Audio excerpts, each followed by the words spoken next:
김무성 서울청장께 질의 하나 드리겠습니다. 예, 간단하게 묻겠습니다. 지금 진행되고 있는 사항이라서. 네네. 노동조합 규약에 대한 해석의 권한이 안 해? 노조에게 있습니까? 아니면 사용자 측에 있습니까? 규약이요? 네. 기본적으로 노동조합 자체 영역이라고 생각을 합니다. 생각하고 그게 노동부가 지난 수십 년 동안에 걸쳐서 내려왔던 행정 해석이기도 하죠. 노동조합의 규약은 위원장을 비롯한 어쨌든 그 노조에 귀속되어 있다라고 하는 것.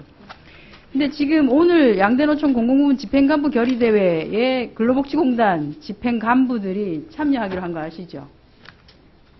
예, 정확히 보고 못 모르겠습니다. 받으셨습니까? 예, 죄송합니다. 근데 여기 사측이 네. 지금 공단에서 노동조합이 스스로 공동주의 집회에 참석하는 것이 노동조합 규약에 따른 정당한 근무 시간 중에 조합 활동으로는 부적절하다고 판단되어 불가한다.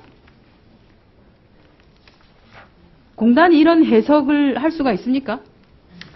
규약은 노동자들의 자체 영역이라고 생각합니다. 공단이 할 수가 없죠. 살펴보겠습니다. 지금 그 노동부 산하기관의 경우에 2010년에 노동부 산하기관에 대한 근로시간 면제자에 대한 노동부 가이드라인 일부 산하기관의 기관장이 얘기를 하기도 했습니다. 노동부 가이드라인이 있어서 우리는 그 이상 더 해줄 수 없다라는 얘기도 했었고 최근 들어서 승강기 안전기술원에 있었던 일들 이거 다 노동부 출신 기관장들이 가서 저지르는 일이에요.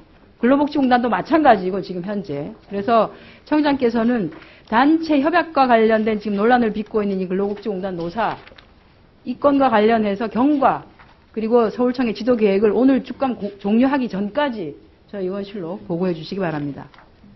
이번 이렇게 부탁을 드리고요. 해 주십시오. 최대한 서둘러 보겠습니다만, 예, 시간을 맞출 수 있을지는. 서울 동부지청장 나와 계시죠? 예. 동부지청에서 처리한 삼락 시스템이라고 아마 아실 겁니다. 우리 전 지청장님. 3년간 신고 사건이 46건이나 되는 아주 특수한 조직입니다. 예, 저희 서울 동부지청장입니다. 46건이 있었는데 서울청 관내 전체고 저희 동부만은 아니고 이제 서울청, 서울 북부 이렇게 합해서 46건 맞습니다. 예, 그 중에 2010년 8월에 노동자 전병덕이 대표 민경현 신고했죠. 어떤 사건입니까? 최저임금 위반 사건인데요. 임금 체불액이 945만 원. 예, 그렇습니다. 였습니다. 예, 예. 또 2010년 10월에 또 다른 노동자가 신고한 임금 체불액은 얼마였습니까? 강태준이라는 분이 네. 신고를 했는데 그것도 최저임금 위반을 해가지고 한 1,700만 원. 예, 그 정도입니다. 지금 감시단속 근로자들의 경우에는 최저임금도 받지 못하고 있는 상태인데 최저임금도 받지 못하는 노동자들에게 945만 원, 1,718만 원이 어떤 의미인지는 아마 잘 알고 계실 거라고 봅니다. 예. 그에 대한 마지막 결과가 사업주에 대한 벌이 뭐가 나왔었죠? 저희들이 이제 기소 의견으로 검찰에 송치를 했는데요. 약식 기소를 해가지고 벌금 20만 원 나온 걸로 그렇게 기억하고 있습니다. 여기에 대해서 어떻게 생각하십니까? 검찰이나 법원에서 판단한 부분에 대해서 제가 이게 의견을 다는 것은 부적절하다고 생각이 들고요. 제 개인적으로는 조금 처분이 미약하지 않느냐. 미약한 정도가 아니죠. 최저임금이 이들에게 가지는 의미가 특히 삼락 시스템의 경우에 삼락 시스템의 대표 민경현, 대표이사 류혜도는 학교 교장, 전직 교육감 출신입니다.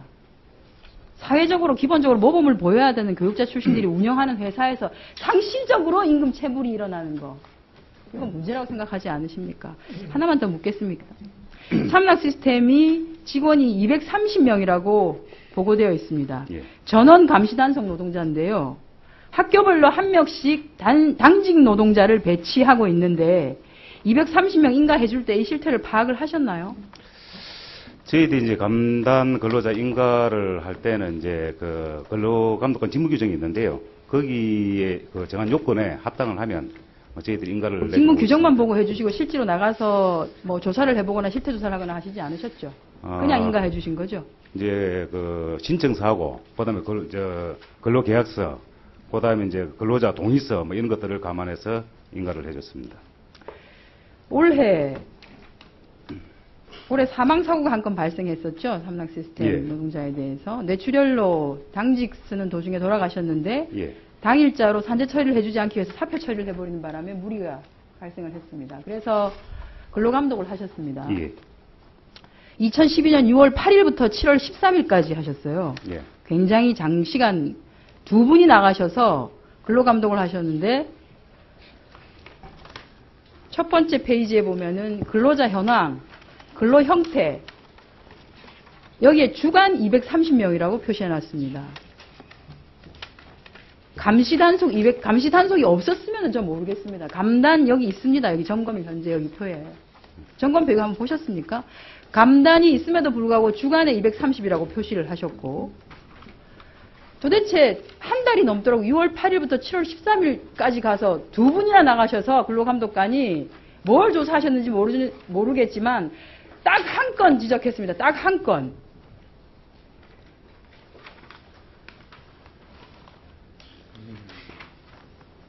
이창수 등 99명의 연차 휴가 명목 미부여, 대체 휴가를 월 2회 부여하고 있음. 아무것도 아닌 거잖아요. 저희들이 이걸 하는데 근로감독관이 2명이나 나가서 이렇게 오랫동안 할 필요가 있습니까? 계속해서 한 건 아니고요. 저희들 업무를 보면서 중간중간에. 업무를 보면서 중간중간 나가서 합계 13일을 나갔다고 되어 있으셔요. 13일을. 그리고 근로계약서 아까 보셨다고 하셨는데 근로계약서 1인당 삼락 시스템이 학교와 계약을 맺을 때는 1인당 연간 1,445만 원에 맺습니다. 1인당 얼마를 주고 있는지 압니까? 임금을? 약 한 80만 원 정도. 78만 5천 원입니다. 예. 반을 그냥 앉아서 떼먹는 거 아닙니까 이거? 1,445만 원인데 78만 5천 원, 약 40%를 그냥 수수료로 떼고 있습니다.